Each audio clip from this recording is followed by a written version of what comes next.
really sad news. Hall of Fame, Country Music Hall of Fame member Loretta Lynn, a beloved country music artist, has passed away at the age of 90 years old. Country music doesn't get more iconic than Johnny Cash and Loretta Lynn. But even legends have their secrets, ones they keep tucked away until the moment feels right. At 80 years old, Loretta finally let one slip.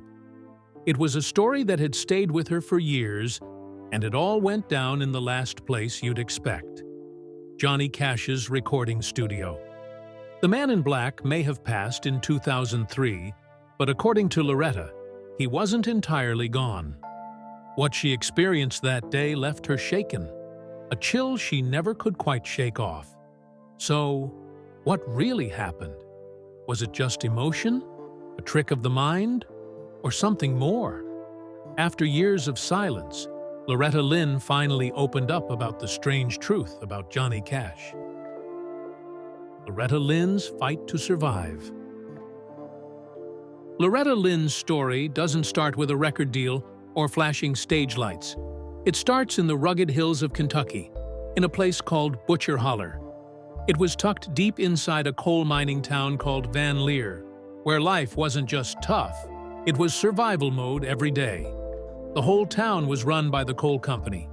They owned the houses, the stores, and even paid the miners with company money that didn't stretch far. Families like Loretta's didn't have much, and they weren't expected to have much either. The company made sure of that. Loretta was the second of 8 kids, growing up in a one-room cabin that could barely fit them all. Until she was 9, she slept on the floor beside her brothers and sisters. When she finally got a bed, it was in her parents' room. Winters were harsh, food was scarce, and her mother did everything she could. But in a place like that, there was only so much anyone could do. As a little girl, Loretta came down with a severe ear infection. It got so bad, doctors had to drill holes in her head to try and save her hearing. Her mother couldn't afford to stay overnight at the hospital, so she walked 10 miles there and back every day, just to get Loretta the care she needed. People in town didn't think she'd make it, but she pulled through.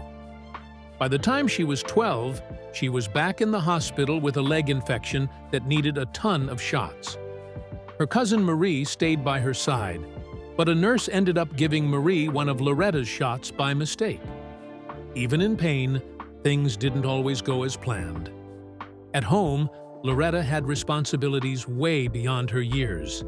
She was basically a second mother, looking after the youngest kids while her parents worked. But those quiet moments on the porch, rocking her siblings to sleep, became her first stage. That's where she sang, testing her voice on the only audience she had, her own family. Her dad used to joke that she was going to make her little brother deaf with that loud voice of hers. But out in the mountains, even the neighbors noticed that voice. One told her he listened to her sing while working outside, and that little bit of encouragement meant the world. The pain that powered her voice. Loretta Lynn always said she got married at 13, but later records showed she was actually 15. Still shockingly young, but not quite as young as she claimed. Back in the Appalachian region during the early 1900s, though, that kind of thing wasn't all that unusual. In Kentucky, where Loretta grew up, laws allowed for underage marriages under certain conditions up until 2018. So, in her world, marrying young wasn't so much the exception, it was the norm. But even in that context, her marriage to Oliver Doolittle Lynn wasn't exactly a fairy tale. From the start, her parents were against it. Her mom refused to sign the marriage papers and didn't even attend the wedding. Her dad never warmed up to Doolittle either. It probably didn't help that Doolittle made promises, like not hitting Loretta or taking her away from her family, and then broke them almost immediately. Loretta was still just a teenager when she got married, and by her admission, she didn't really understand what marriage even meant. But reality hit fast. Just hours after the wedding, Doolittle struck her for the first time, all because she jokingly called him a word she didn't even understand. What started as a playful moment ended with a spanking, and that was only the beginning. There were other incidents, green beans smashed against the wall in frustration, and one terrifying moment where Loretta, in a panic, hit back and accidentally knocked out his teeth. Over time, she learned to stand up for herself. She said if he hit her, she hit him right back. It wasn't easy, but she figured out how to survive. Even as she became a voice for strong women in country music, Loretta confessed she never really had a life of her own. She went straight from her father's home into a marriage where her husband called the shots. In fact, it was Doolittle who pushed her into singing. He told her she was just as talented as the women making money in Nashville, and that they should be part of it too. At first, she didn't have a say. Doolittle told her she'd sing for 2 years, they'd buy a house, and that would be the end of it. But 2 years in, she was constantly on the road, exhausted, barely eating, and still letting him take the lead. That's just how things were.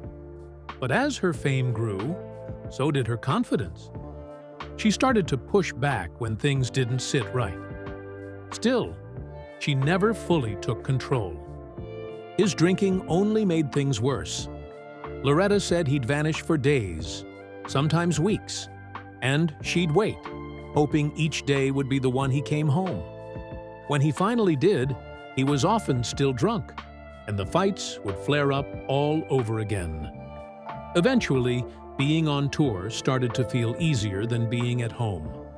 At least out there, she didn't have to live in constant uncertainty. But out of all that pain came some of her most powerful music. She turned her personal struggles into hits. One of her most famous songs, "Don't Come Home A-Drinkin'," was inspired by those long nights waiting for Doolittle. He'd always try to figure out which lyrics were about him, and according to Loretta, pretty much all of them were. That song didn't just become a hit. It won her Female Vocalist of the Year at the very first Country Music Awards in 1967, and even earned her a Grammy nomination. The tragedy that changed her. You see, before Loretta Lynn married Oliver Doolittle Lynn, people around her had their doubts. He already had a reputation as a womanizer, and her parents weren't exactly thrilled about the match. Turns out, they had good reason to worry. Not long after tying the knot, while Loretta was pregnant with their first child, Doolittle left her for another woman and sent her back home.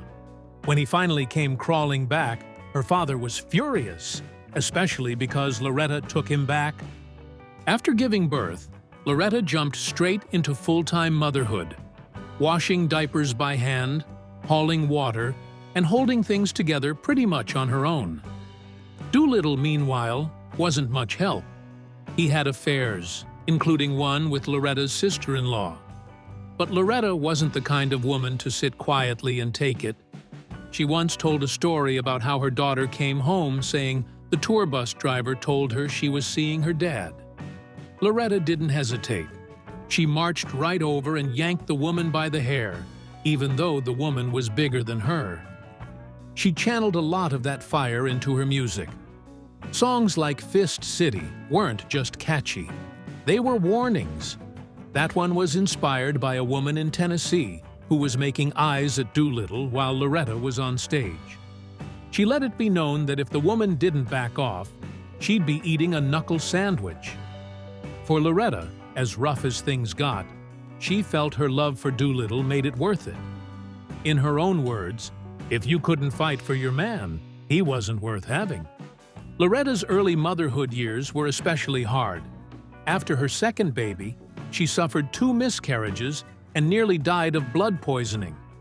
But because they couldn't afford a hospital, she stayed home, and by the time doctors figured it out, it was almost too late.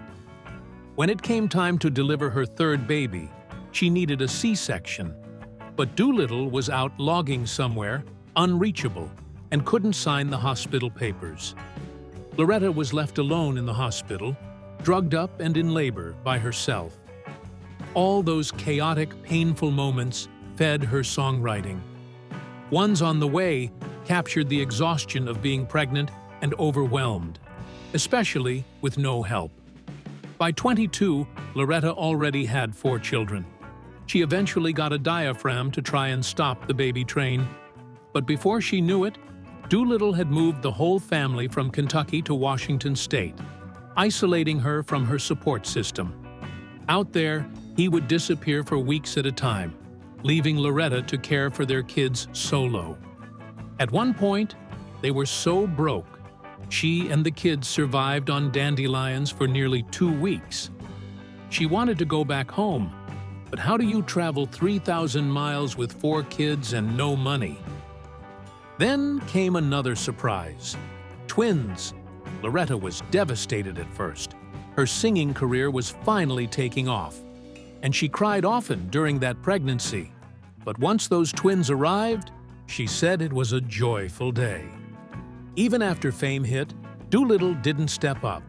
Instead, he hired a housekeeper, which didn't help the emotional toll.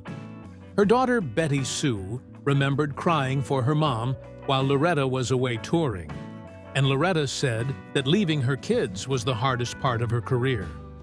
Those experiences gave birth to one of her most controversial songs, The Pill. It tackled the struggle of constant pregnancy while chasing a dream. In today's world, it wouldn't seem all that wild, but in the 1970s, it set off a firestorm. Over 60 radio stations banned it, and one preacher in Kentucky even denounced it from the pulpit.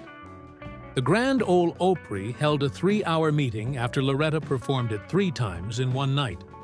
When she heard they might try to ban her from singing it again, she said she would have told them exactly where to stick their rules. But all that backlash only made the song, and her message, even stronger. It was flying off the shelves, selling 15,000 copies a week.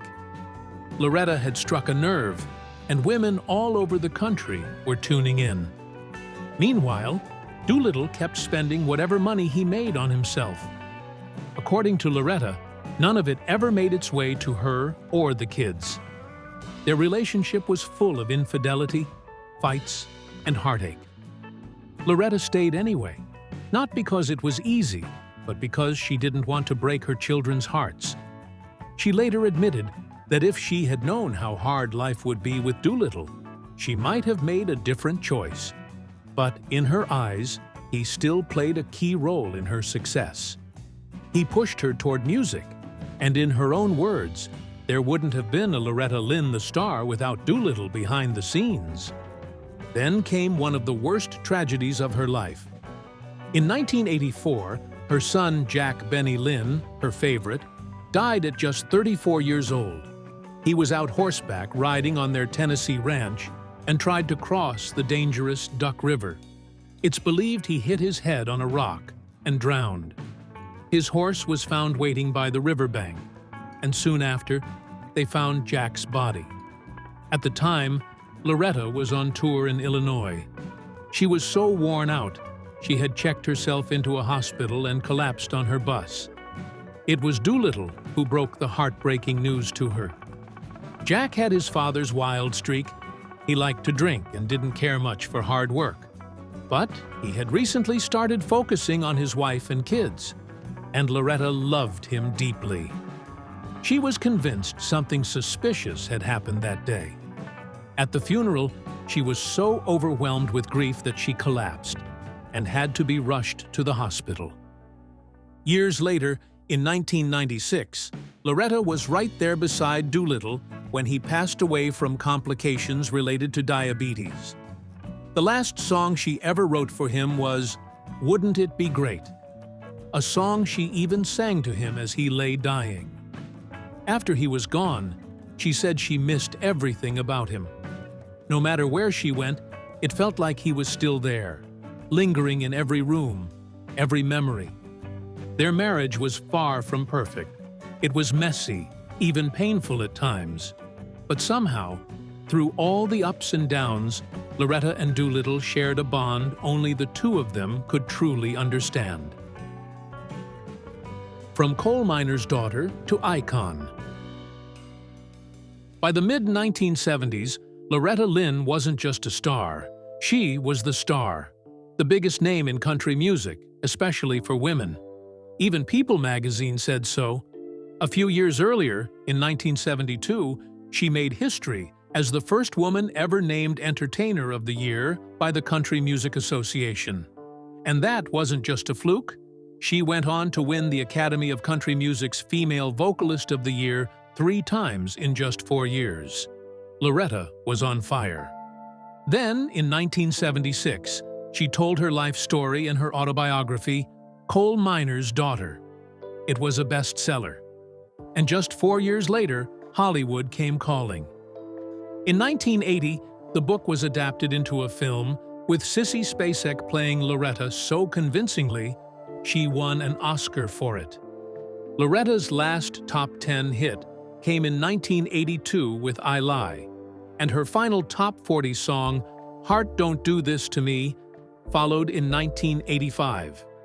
After that, she slowed down on recording and focused more on touring. Still, the honors kept coming. In 1988, she was inducted into the Country Music Hall of Fame. But she wasn't done yet. In 1993, she joined forces with fellow legends Dolly Parton and Tammy Wynette to record Honky Tonk Angels.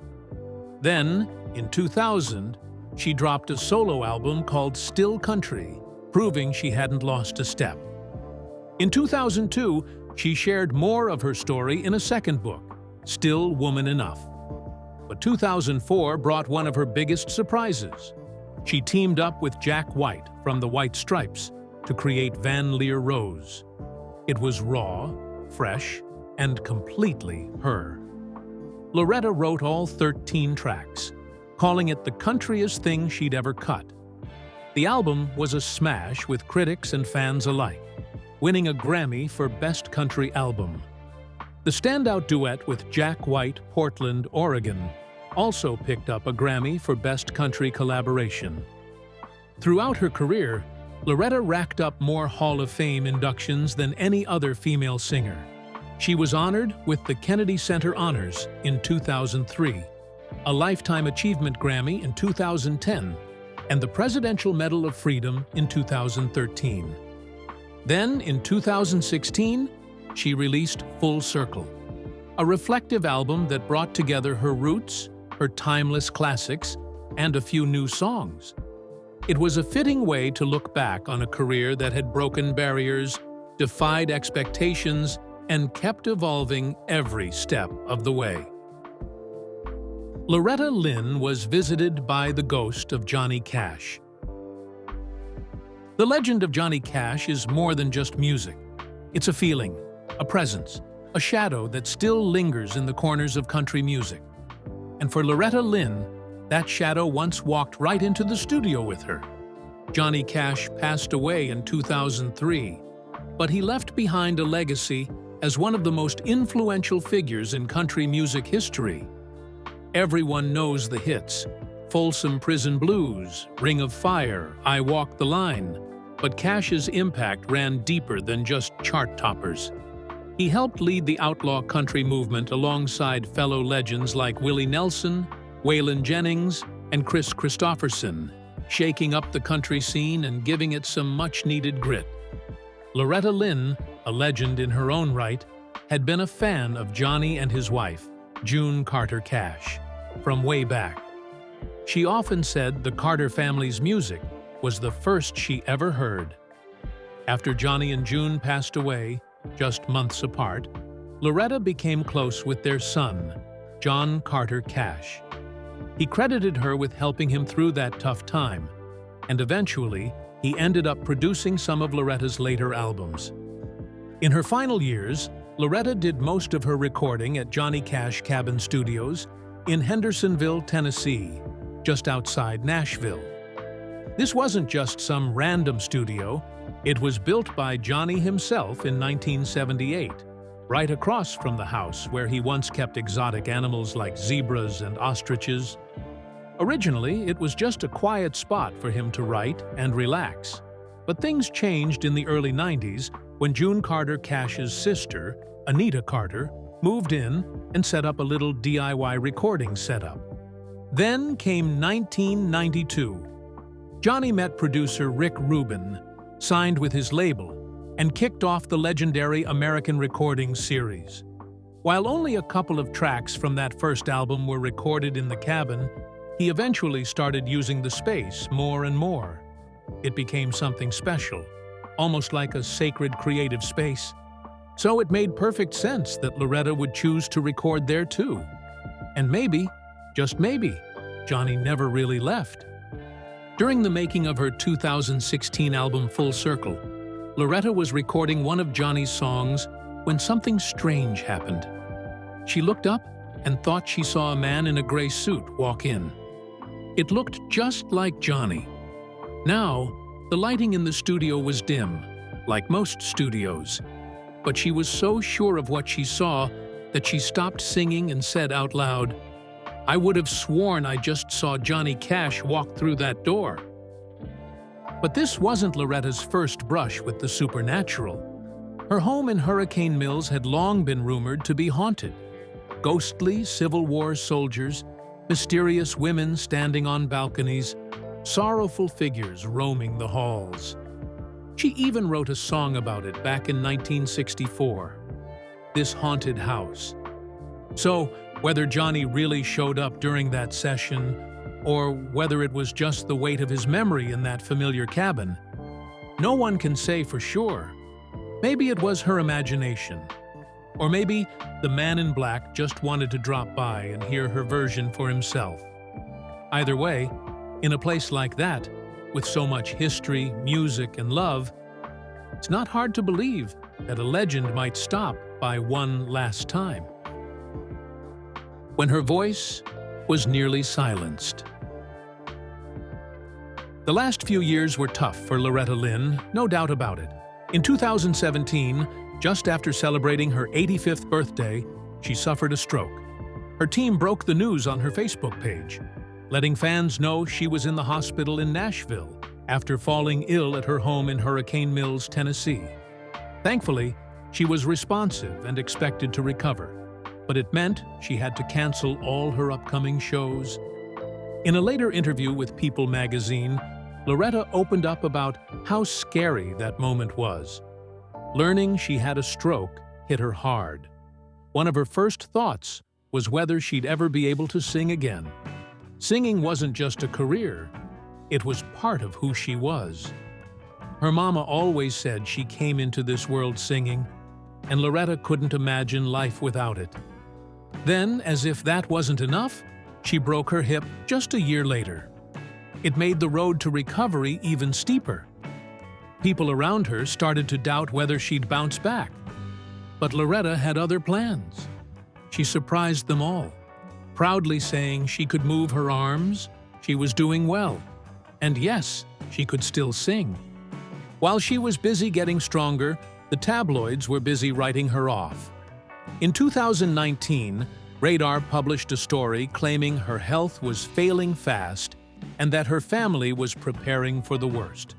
The article painted a grim picture: round-the-clock nurses, kids constantly by her side, and fears that another fall could be the end. It even suggested she should be in a care facility full-time. Loretta wasn't having any of it.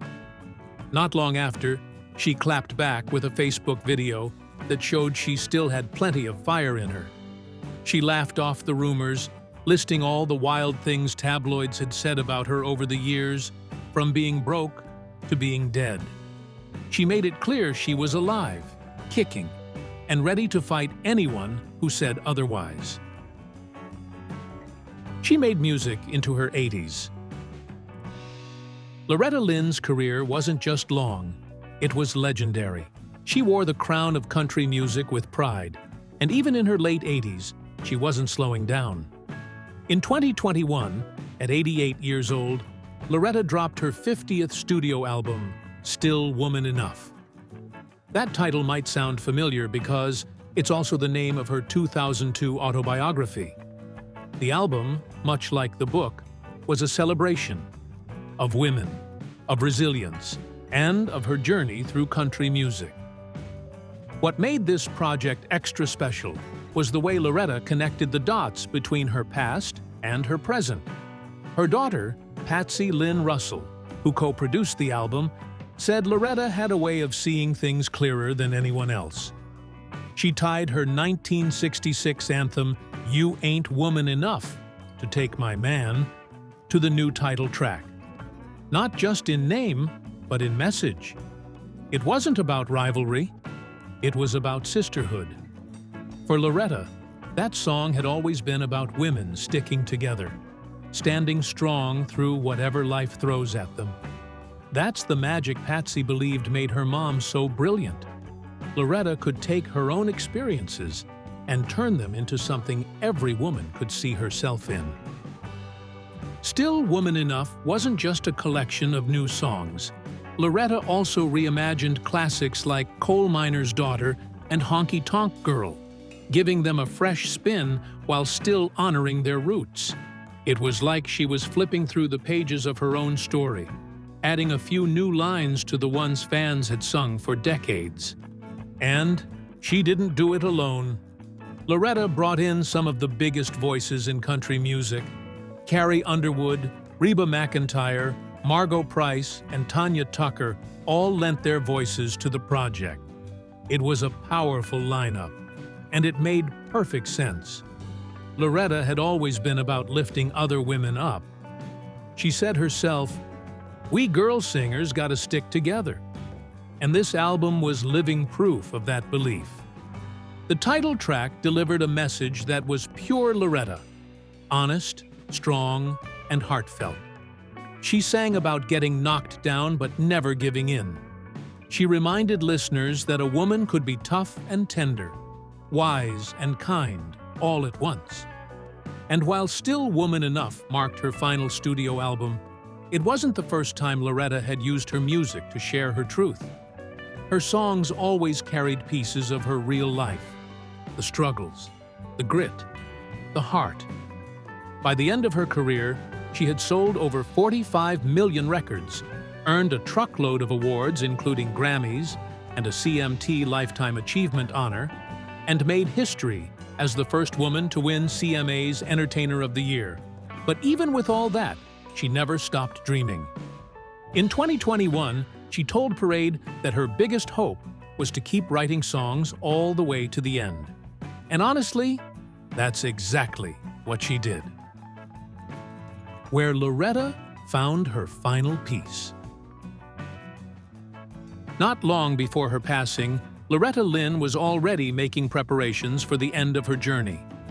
According to Radar Online, she had started selling off personal belongings, turning them into cash so her children and grandchildren wouldn't have to deal with it later.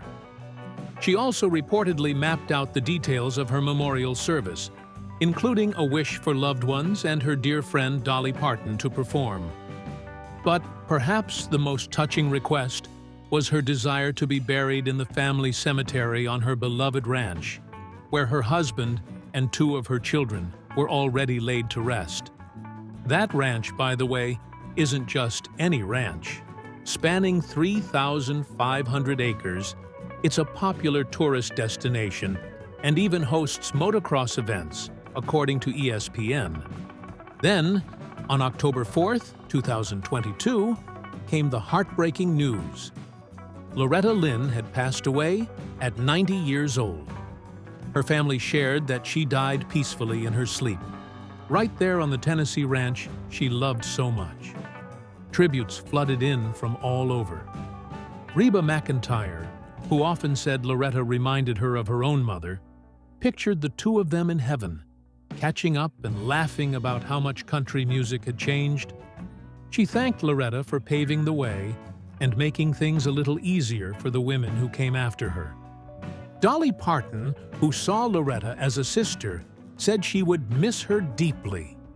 Shania Twain credited Loretta with opening doors for female artists, saying her career wouldn't have been possible without trailblazers like Loretta. She praised Loretta's authenticity and sense of humor, calling her a proud, honest songwriter who never shied away from telling the truth. Carrie Underwood shared a hilarious and very Loretta memory. Early in her career at the Grand Ole Opry, she was chatting with someone when she suddenly felt a smack on her behind. She turned around, and there was Loretta Lynn, laughing in a sparkly dress. That moment stuck with her, perfectly capturing Loretta's playful and unfiltered personality. Carrie called her irreplaceable and said she was grateful to have known such an amazing woman. Carly Pearce, a devoted fan who wrote the song Dear Miss Loretta, performed it in her honor at the Opry shortly after her passing. She posted a heartfelt tribute, calling Loretta one of the greatest, and thanking her for showing future artists how to be honest in their music. Hayley Williams from Paramore remembered getting a good luck call from Loretta before her first big show at the Ryman Auditorium. Loretta had heard Paramore's cover of You Ain't Woman Enough and loved it. For Hayley, that call meant everything. K.D. Lang, who had performed alongside Loretta in the Honky Tonk Angels medley, called her fierce, joyous, and one of a kind. Kid Rock, who had shared a playful friendship with Loretta and even joked that they were married, said her spirit was too big to be captured in words and signed off with what she always used to say to him, "I love you, honey." Maren Morris, Lainey Wilson, Ingrid Andress, and even Bret Michaels from Poison joined in the chorus of tributes. Michaels remembered spending time on her ranch, singing songs, riding ATVs, and even recording Every Rose Has Its Thorn with her. He called Thanksgiving with Loretta one of the best days of his life. On October 7, 2022, just a few days after her passing, Loretta Lynn was laid to rest on her ranch beside her husband, Oliver Dew Lynn. Loretta left behind a large and loving family: children Clara, Sissy, Ernest Ray, and twin daughters Peggy and Patsy, along with 17 grandkids and 4 step-grandkids. While the full picture of her finances isn't public, it's clear that her family will continue to manage and benefit from her legacy. Patsy, for example, received Loretta's Nashville home shortly before her mother's death. And by August 2023, the family had partnered with Sandbox Succession, a company that manages the estates of music legends like Johnny and June Carter Cash. With their help, Loretta's name, music, and impact will continue to live on for generations to come. Thank you for watching. If you enjoyed it, please like, subscribe, comment, and turn on post notifications to stay updated with our latest content.